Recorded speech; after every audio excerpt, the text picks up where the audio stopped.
Heute werden im Weihnachtsdorf am Bellevue 3500 Kinderwünsche in Erfüllung geht. Caritas Zürich organisiert seit 10 Jahren eine Weihnachtswunschaktion, wo man Familien unterstützen kann, die ein schmaleres Budget haben.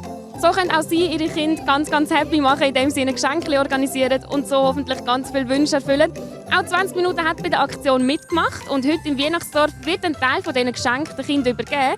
Und da gehen wir jetzt mal schauen.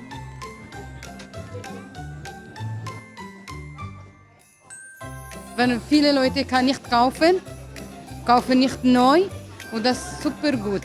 Wenn man wie eine Wunschträume immer hat, wie eine groß, super gut. Wie hast du reagiert, als du das Geschenk gesehen hast vorher? Glücklich und ich bin mega froh, dass ich es bekommen habe. Was denkst du, was in deinem Geschenk drin ist? Irgendwas Schweres, weil es auch schwer ist. Wir machen die Aktion ja, um Familien entlasten im Advent. Der Advent ist schwierig, wenn sie wenig Geld haben.